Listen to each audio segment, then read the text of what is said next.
And today is the most difficult day.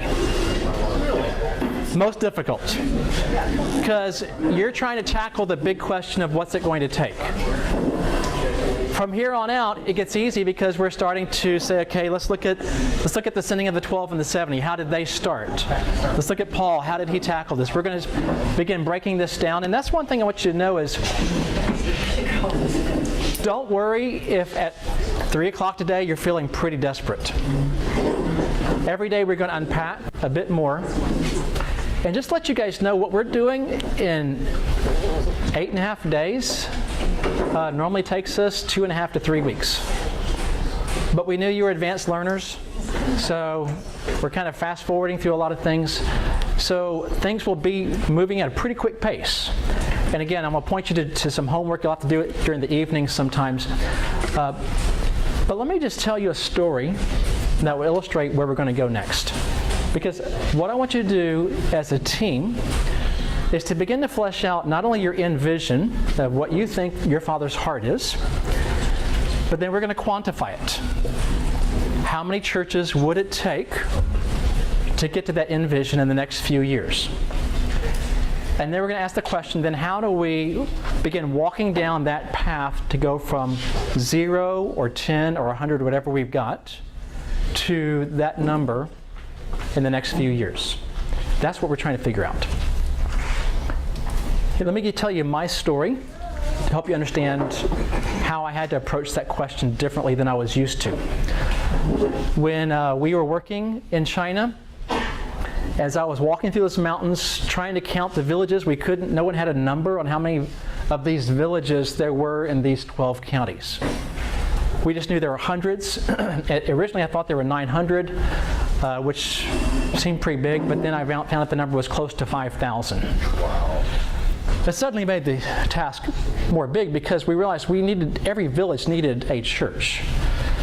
So now we're looking at trying to start 5,000 churches. I knew how to start one. Okay. So I began to think through, okay, now how could I do more of that?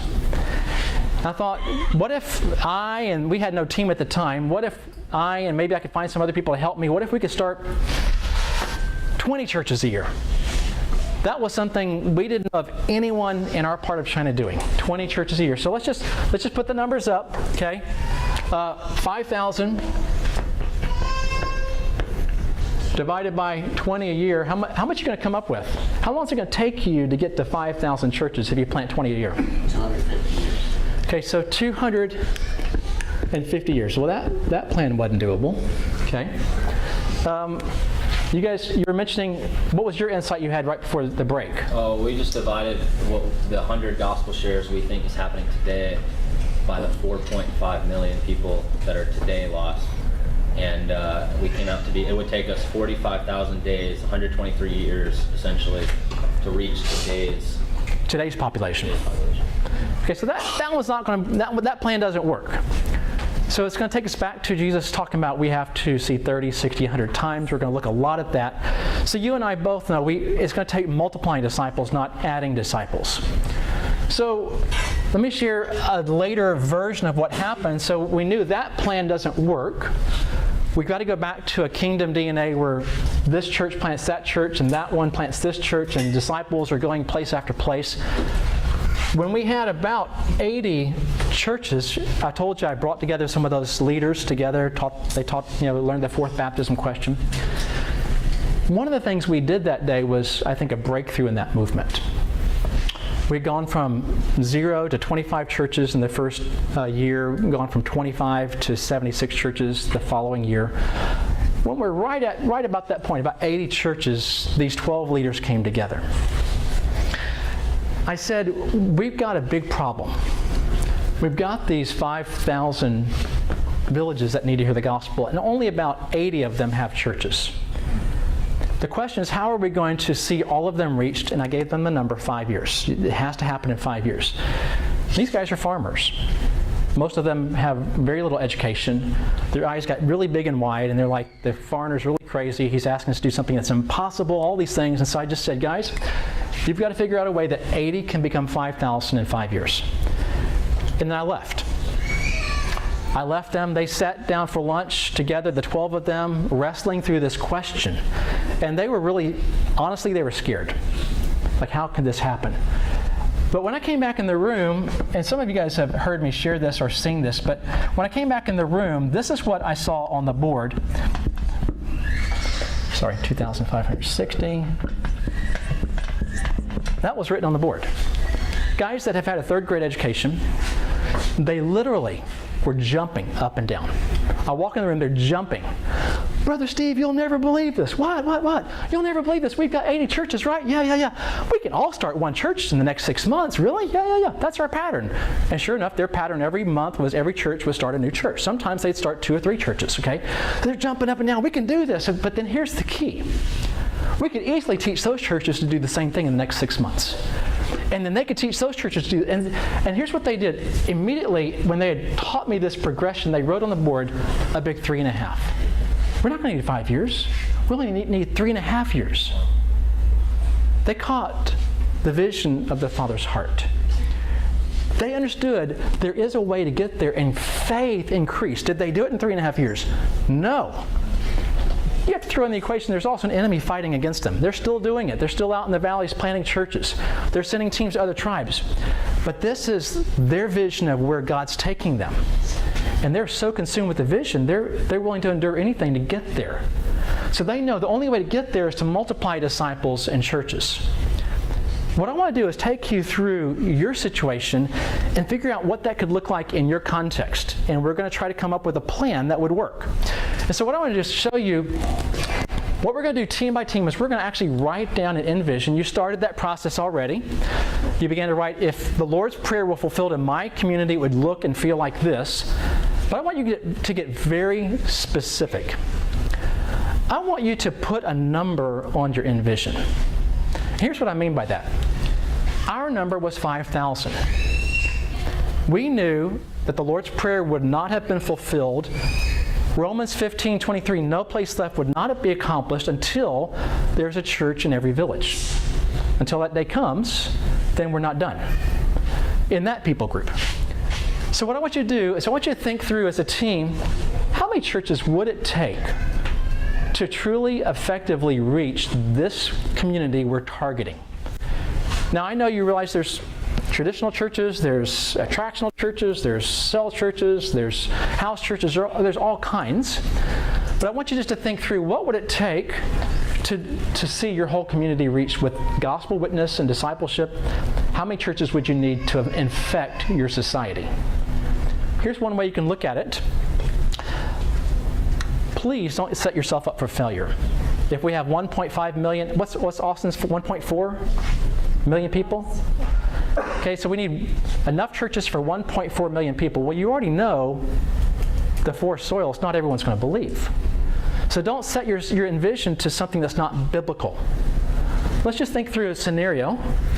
This is just an example. If 10% of your people group were fervent followers of Jesus, disciples and disciple makers, you think there's a pretty good chance there would be no community left that was uninfected by the gospel?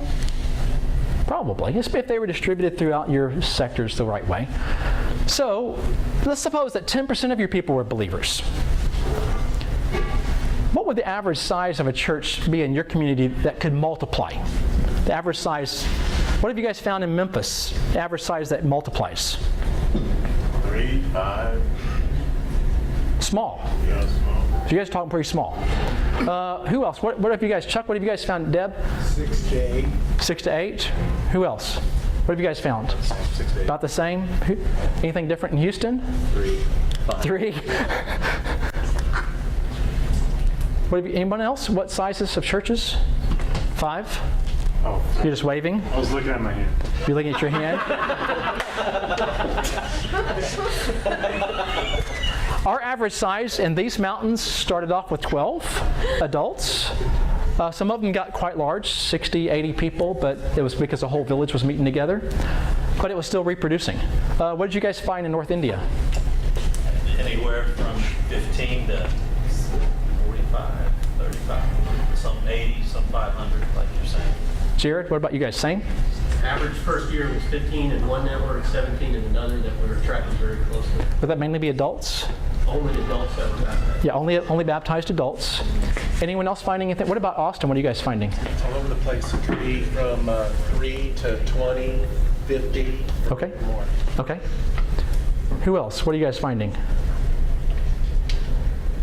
Indonesia? What's multiplying? Half dozen, Half dozen? 5 or 6. Yeah. Okay. I know one guy's got a movement in Indonesia. Their average size is probably 15, 20, something like that. I mean, it's just, the question is what could keep on reproducing endlessly through our society? Okay. So what I want you to do is try to figure out how many of those multiplying size churches you would need to effectively infect your society. So I want you to brainstorm around that number as a team right now and just say, God, what would it take? Would we need 1,000, 5,000, 1,500? What would it take? Let's just write that number down as a team as we talk about it.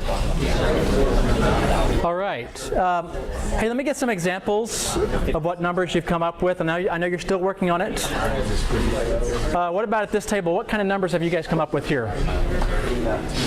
San Antonio, we said we probably need 10,000 churches and 10 people. Okay, so everybody listen, they probably in San Antonio need 10,000 churches of 10 people. Out of a total population of how many?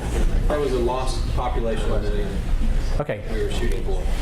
so are you saying if every one of those million believed? If 10% believe, that'd be 100,000? Okay, very good. So, okay, suddenly they've got this vision. We think it would take 10,000 to really get to what's on the Father's heart. Who else came up with the number and how did you get there? So in Indonesia, there's about 200 million people living in unreached people groups. So there are about 40 or 50,000 churches already, and so I just took 200 million, figured roughly a church per 500 Okay. gets you 400,000. And at that point, those unreached people groups are 2% Christian. Yep. So still plenty to do, but that ought to give a gospel voice to every village. And one of my good friends who's a great CPM trainer was going into Indonesia to do a training. He texted me before he went. He said, pray for me that I can cast vision to them, that we can go beyond the CPMs we have, where they were getting hundreds and hundreds of new churches to cast vision for the tens of thousands of churches they're going to need. When you've got so much good stuff going on, it's hard to realize we're still not at the end vision yet. So it's very important to do the math and figure out how close are we getting to this. Someone else, give me a number. How did you get there? People, we have a 160,000 people population. 60% being 84,000. 10% of that 8,400. So 12 divided by 8,400, 700 churches. Okay, great. So now you're starting to think there. Okay, what would it take to see 700 churches crop up in every district? Are you gonna say something, Zach? You told us in Dubai it takes about 1,000 churches to get to a sustained movement. So we've been talking 1,000 churches. Good. But we did the math and we looked like we need about 28,000 churches.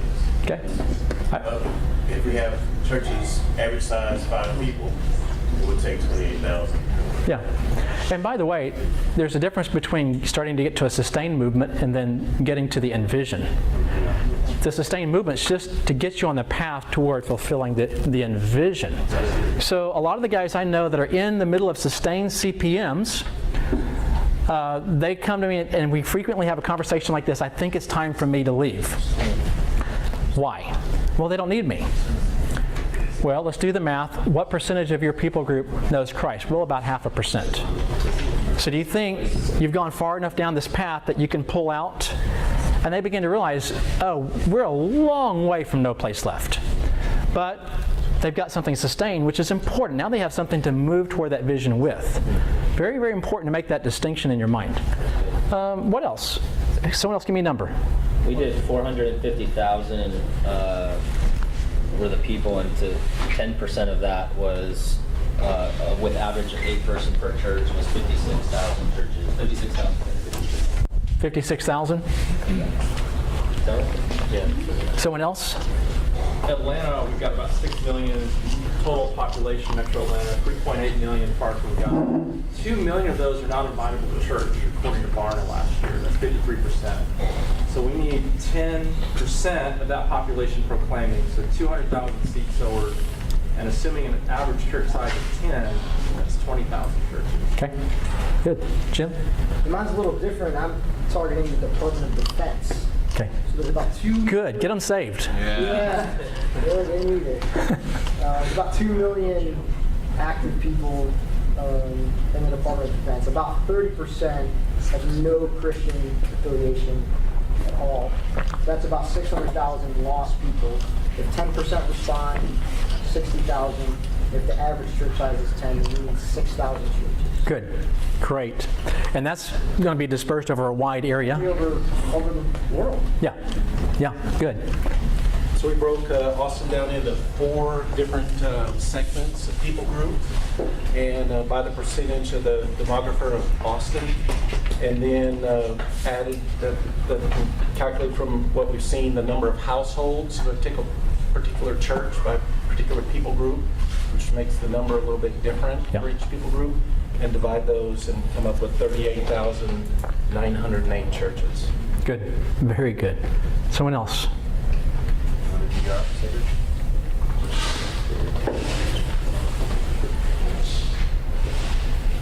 Yeah, we're about 216 different languages, say in Charlotte, and so 10% of the population that's unchurched, not been church, would be about 18,000 churches. But knowing that there needs to be about 216 plus different movements started in Charlotte to get all the people groups.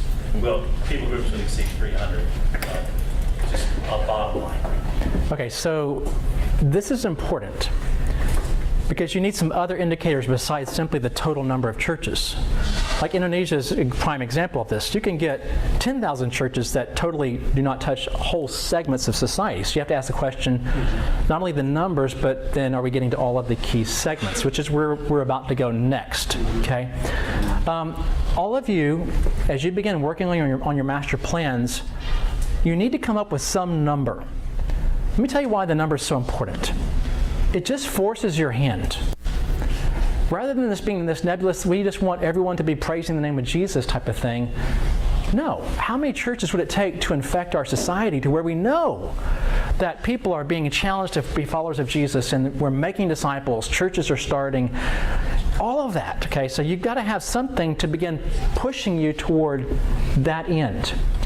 Will the number change? Sure, it could change. God's going to give you more understanding as you go along, but begin striving towards something. But whatever your number is, that one sounds pretty hard. Pretty hard, right? Department of Defense, whole world, no problem, right? Big God. Big God. So now you have to figure out, how do I break this thing down and start? Let me show you a couple of things that I think that you'll find encouraging.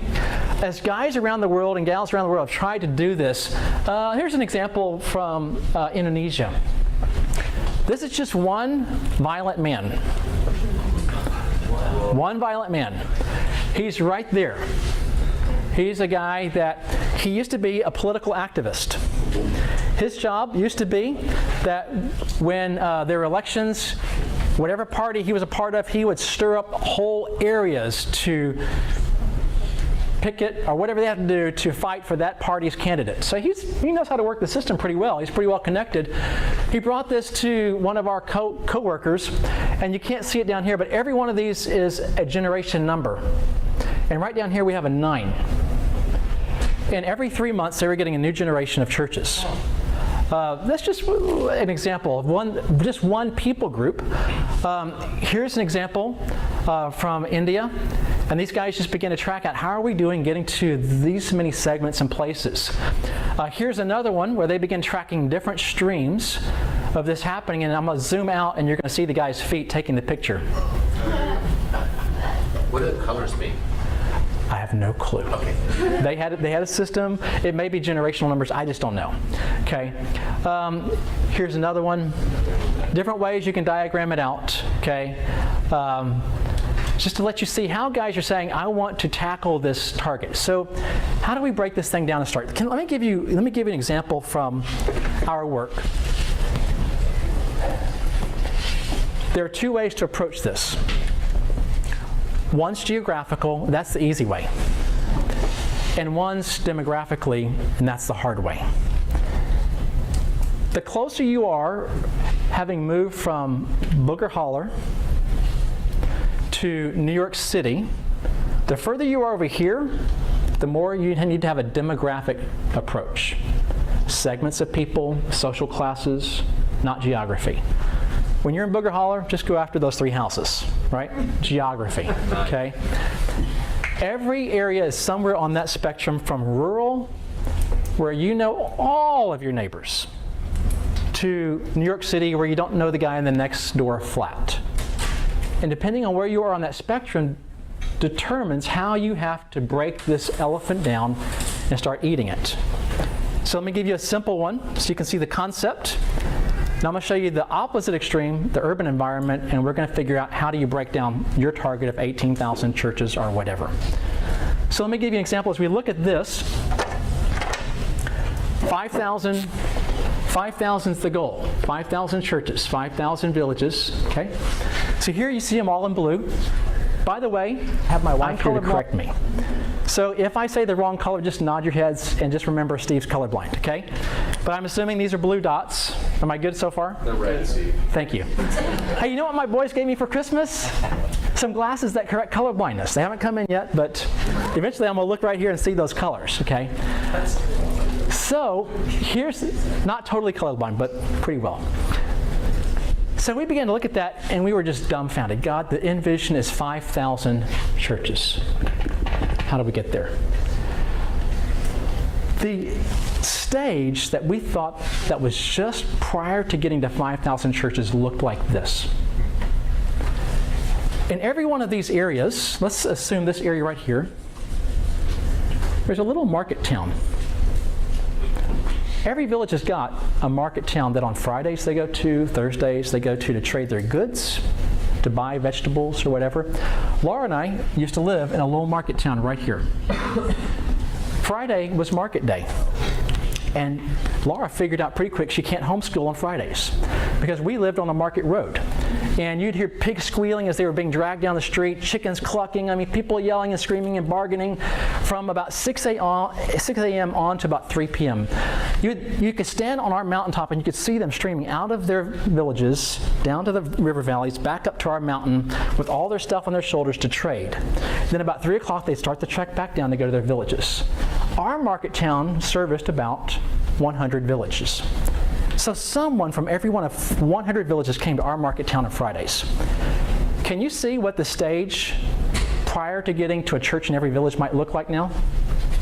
What would it look like? Church in every market town. Okay, church in every market town. Okay, bing, suddenly the lights are going on. Hey, the critical path would mean that prior to getting to 5,000 churches, every one of those market towns that's influencing those villages would have a church of vibrant disciples who are witnessing like crazy, especially on market days. Instead of buying vegetables, they're out there saying, have you heard about this new King Jesus? And they would be going home with them on those Fridays back to their villages and staying the weekend with them and discipling households. That's what the vision prior to the end would look like. That's the second to last stage. Suddenly, that made our job a lot easier. How many of those little market towns are there? We began to break it down, and what we found was 90.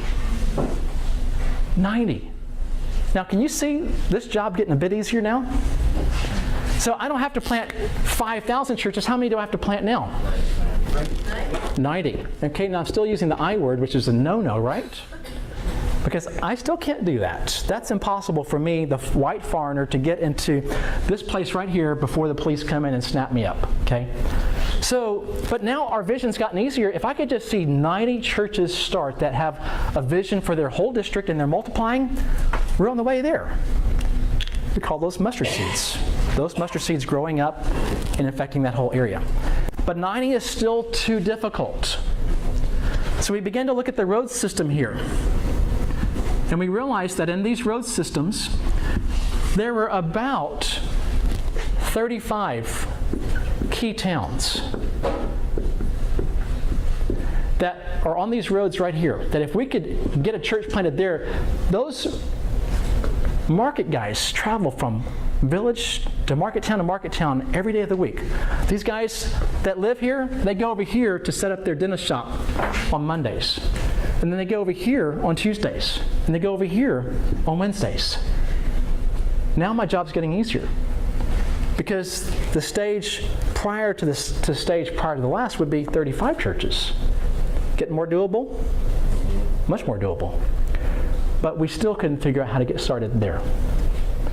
So we said, Lord, we still can't start even 35 churches. So what would it take to break this down even more simply? What's the simplest breakdown you can see on that map right there? Yeah, these big things. And so if we could just get one started in every county and give them a vision to go to the key towns and give them a vision to go to the market towns, then we're on the way there. Now I've got a critical path that I know if I get on that path and disciples are started, we're on the way to get into that vision. And so suddenly the plan went from 5,000 churches as envisioned to start 12 key churches. Just start 12. But they have to have a vision to get to every key town. We have to show them how to do that. I would take guys to the bus station, literally.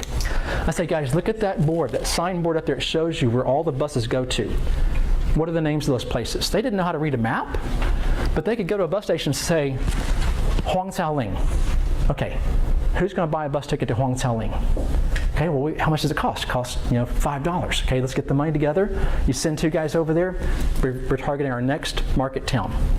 That's the way they had to begin working in this strategy. But now, it's simple to get there because we know how the progression's got to work. Now, we would get to one market town like this. We get to this market town here, and it would go like this to all the villages.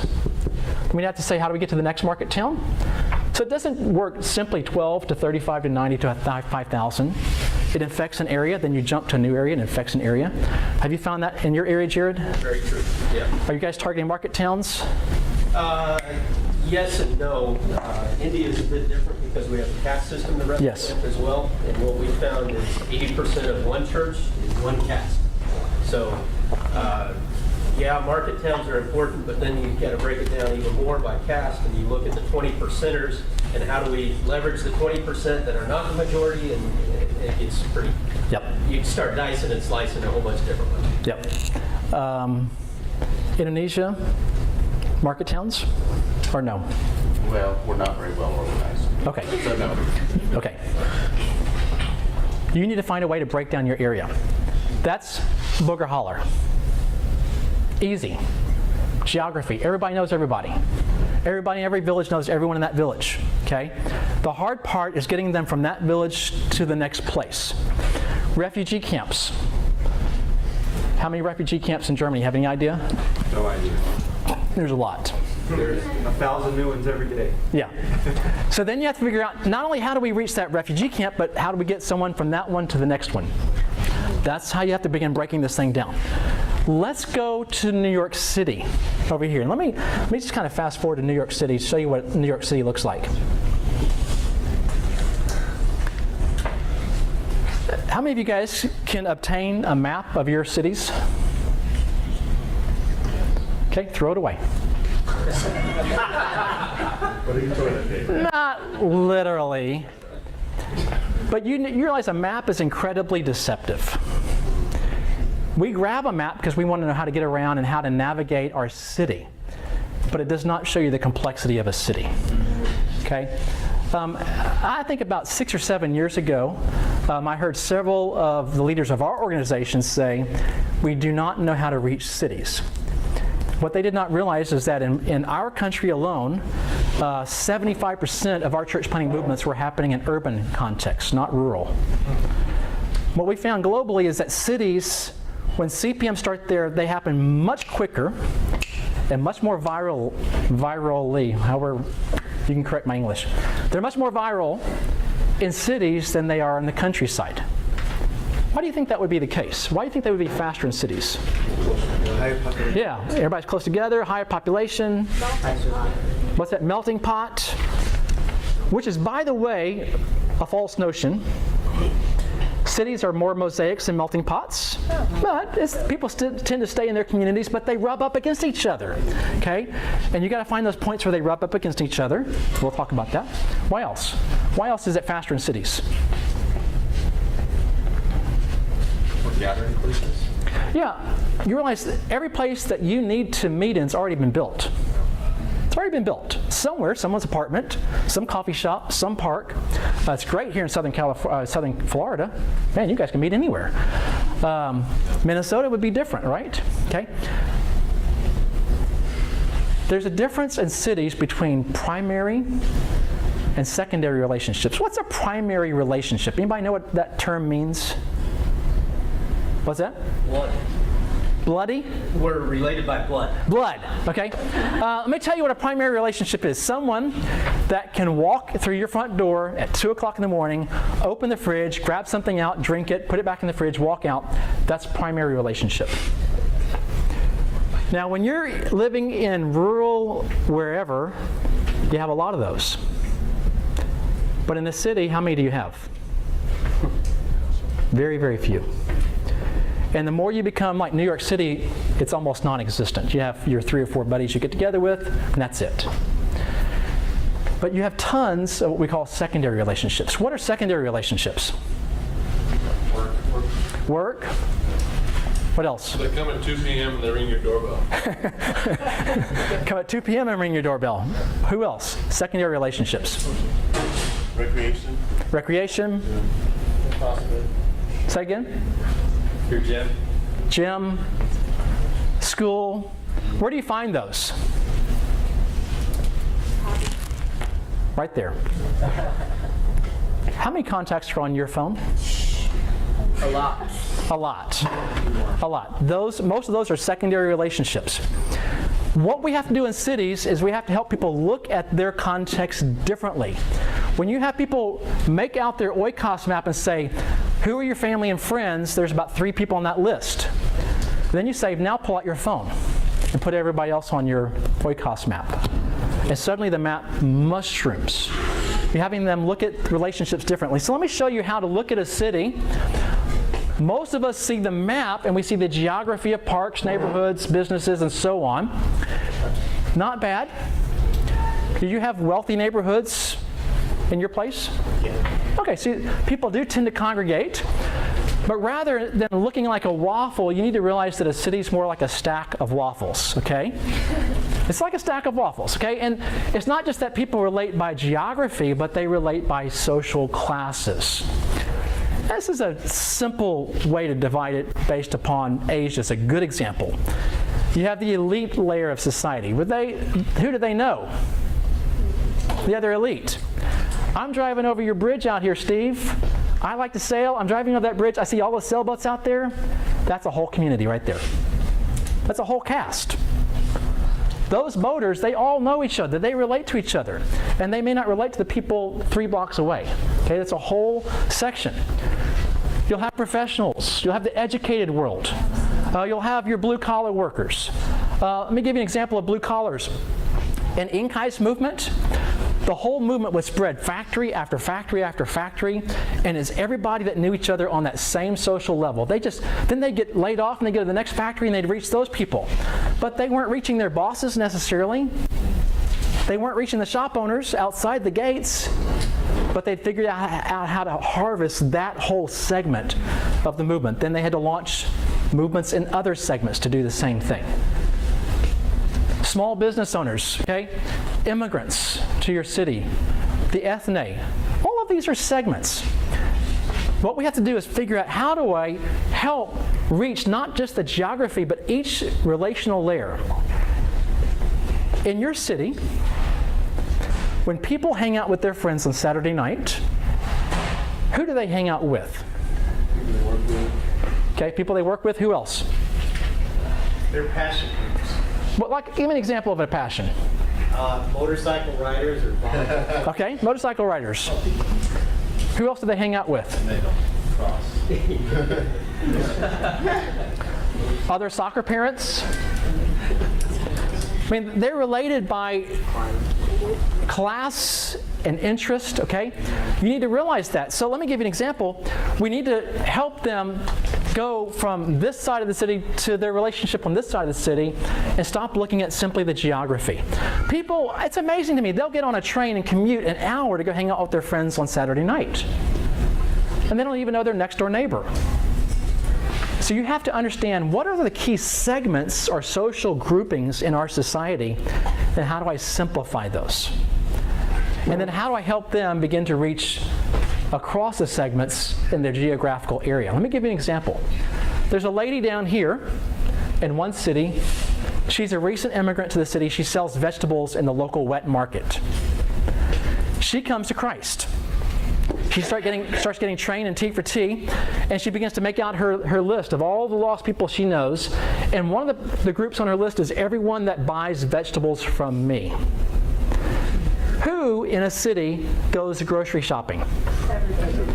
Everyone except for the stinking rich that send their servants out to do it. So I mean, everyone is going to intersect with people like her.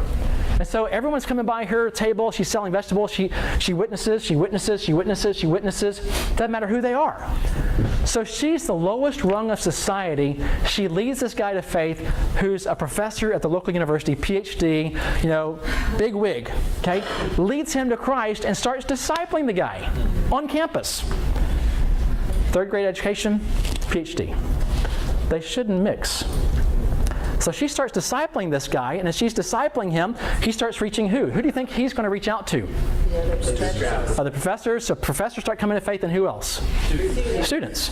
So now a campus movement starts because of a vegetable lady. And then the summertime rolls around. She's discipling them every week, and they're reaching out. They're discipling their friends. And as she gets close to the summer, the guy happens to mention during their accountability and sharing time, we're going to stop meeting over the summer because, a lot of people are going to be gone. And she says, you're going to do what?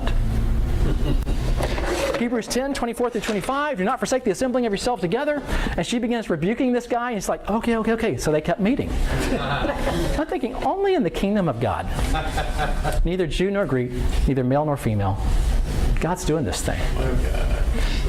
But here's what you have to do. In a city, you have to ask the question, how can I take the hugeness of my city and break it down into simple ways to tackle this? For me, like New York City, I start with social groups. And I begin to combine those groups into larger groupings until I get to the most common denominators. Educated people. Gangbangers. Whatever it would be. Just basic groupings of society. What would be the biggest groupings of your city that you can think of? People that might relate to each other. Schools, okay? School systems. If I could just get a model that works in school systems, boom, we're off to the races. What would be another big grouping in your city? Affordable housing. Affordable housing, okay, boom. Get a model that works in affordable housing, teach people how to reach their neighbors. What would be another big grouping? Retired people. Retirees, okay? That's a whole nother world, okay? Figure out how to start reaching that world. Who else? Refugees, okay? Who else? Mormons. Who else?